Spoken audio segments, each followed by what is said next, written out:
Well, for me, it starts with the food, and Okay. I kind of lump in Gas Plant with the Deuces, which is a few blocks to the west. But so my grandfather had a wood yard at 5th Avenue and 16th Street. His sister had I think it was a barbecue joint across the street, but always would get the hamburgers there. And it was a whole community of businesses. My uncle, the Brown family had a dry cleaners, there were grocery stores, corner stores, a lot of churches, and a lot of residences. And so it was a community. You know, I never understood the politics at the time as a kid growing up, that this was really the only place African Americans could live in the city. But when you went there, it was a nurturing environment. There was no class difference in terms of income. And like I said, it was the place through structural racism that African Americans had to live in the city by law. But out of that, they created a vibrant community where a kid growing up like me never understood the circumstances that discriminated against the community. They made it a nurturing community. And you've told it a lot, but I'll ask you again the story about the axe. So that When you showed up to the news conference with the axe. that was an axe handle. You know, my grandfather. Axe handle, excuse me. That was an axe handle. It didn't have the head on it. But you know, my grandfather sold oak and pine and black dirt. We would deliver it a lot of times out to the beaches. That's where I learned the value of education, because my cousin Dwayne, who's an anesthesiologist now, Dwayne Brown, knew how to read maps. So he could sit in the front with Grandpa while he drove. I didn't know how to read a map. Right. I was a 7-year-old kid, 8-year-old kid. So I had to sit in the back of the truck. I don't think we either right now. Yeah, you're right. This is a map. Right. Not a paper map, not Sure. Apple Maps Right. or Google Maps. But it just showed me the value of education and learning and customer service. I mean, Granddad taught us, you know, yes sir, no ma'am. The first time I got a tip was on a delivery, and I didn't even know what, you know, and Grandfather said, yeah, you can take the money, you know, it's a tip for good service. So those are the life lessons I learned there. It was a thriving community where you could have, you know, corner grocery store, dry cleaning business, church on the corner, restaurants, all those things. And there was economic benefit that turned over in the community. And all of that came out of a, you know, really discriminatory practice of redlining. So it was a community that took the worst of society and still built a supportive culture within it. And then to lose that in the pursuit of ultimately baseball, and then have those promises of inclusive economic development fall short. All those things really make this a really important opportunity to make all those things right and set us on the right course. And the good thing, in my view, is that every partner I talk to, whether it's the Rays or the business community or neighborhood associations, they all see the path to doing the right thing there and how we all get stronger if we do that. Oh, well, it was, you know, I had faith in the promises.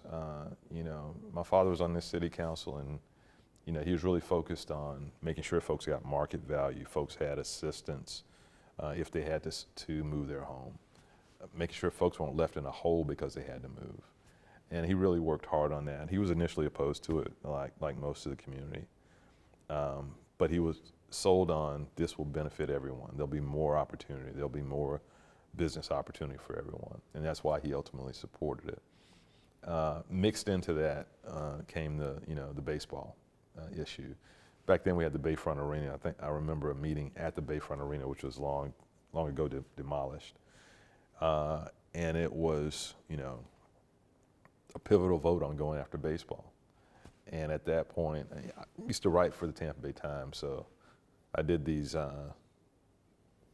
guest My View columns, they were called. I don't know if you've seen them. I remember. So I did a My View column on that, and it's like, yeah, we can do it. Here are the demographics. You know, Tampa Bay is growing, and we believed the promises that baseball would come, all this development around it, it would be inclusive. And so we got the first part. Now we need to get the second part. Well, you know, we had around 1,000 folks participate either in person at the 4 community conversations, including the downtown partnerships, and online. And the thing that stood out to me was the level of consensus about what's important, the importance of affordable and workforce housing, the importance of making sure it's tied in with the entire community, making sure that the economic benefits from the redevelopment of the historic gas plant district truly are citywide, but also focused on the community that sacrificed so much for the pursuit of baseball. The station started off with providing some of the history.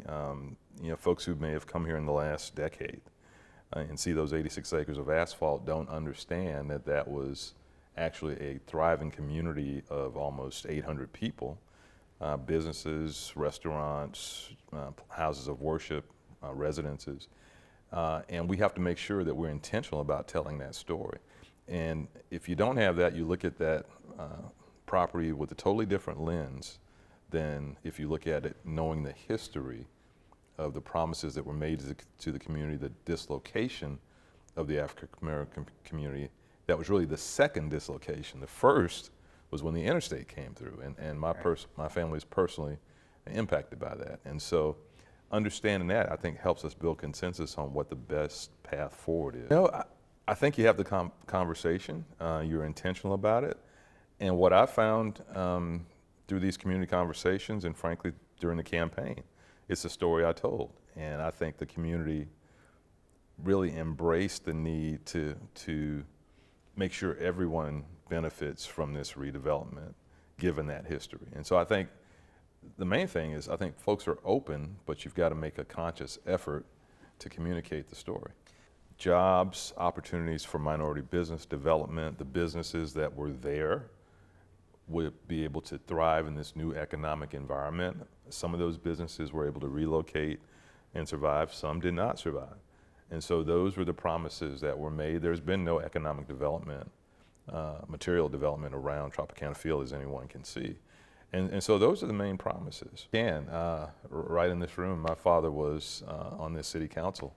1981, I was a Lakewood Spartan senior. And so I remember vividly the conversations. At first there was reluctance in the community because, number one, the African American community was forced to live within this red line zone. So they're forced to live in the gas plant, no matter if you're a doctor or you worked for the sanitation department, you lived in this area. And so the community thrived and made it a vibrant community.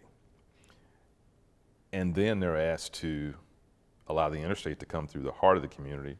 Not only the gas plant area, but the Deuces as well was separated by I-275 and I-175. And after making that level of sacrifice, now, again, the community is asked, now let's dislocate the entire community for the pursuit of jobs, economic development. Those are the main promises that later turned into the pursuit of baseball. Again, I think when you make things a priority, for example, with the RFP, equitable development will be a priority. Having tangible ways to fulfill those promises and the connection to the African American community will be a part of that. Not just a trail or a plaque, but something that helps build that community. I often tell the story of walking from my grandfather's wood yard, which was at 5th Avenue and 16th Street, to our church, which was 2 blocks to the north and 2 blocks to the east. And along that route, if I did something wrong, say borrowed some mangoes from Miss Brown's house. Okay. By the time I got down that street, I was not only reprimanded, but when the word got to the church, I was reprimanded. Okay. And then when I was picked up by my parents, I was reprimanded. That kind of community and nurturing for youth was lost. And so one way to rebuild that is to fund programs, no matter where they are in the city, that kind of rebuild that nurturing infrastructure for our young people. That's what I think about when I think about ways to rebuild that in the community. But there's no statute of limitations on those promises. This happened within my generation 40 years ago. And so those promises still need to be honored. And I haven't heard any argument saying that the city doesn't have that obligation. Furthermore, it helps us all become stronger, more prosperous, more sustainable if we reach those parts of the community that have been left behind. The impact is we have an opportunity to make it right going forward. That's what stands out, is the word opportunity. And really in the community conversations, we did word clouds, and one of the major words that folks were saying was opportunity. Understanding the past, understanding the mistakes that were made, the promises that were made, and actually the successes. I mean, St. Pete and Pinellas was actually successful in acquiring Major League Baseball against all odds, but there was a price paid for that, and now we have the opportunity with this redevelopment to set us on the right course going forward. It didn't really. It was just Grandpa has to move his business, and I was like, why? You know, at that age I wasn't processing. I might have been a little younger than 10, but it just wasn't processing because that was Granddad's wood yard. Why does he have to move now? We were just providential, and I think a lot of folks have said that to me, that it brings a special insight and perspective to the conversation of someone who grew up here and experienced all those promises to now be a part of guiding the path forward and telling that story. Just get it right, remember, and do the right thing.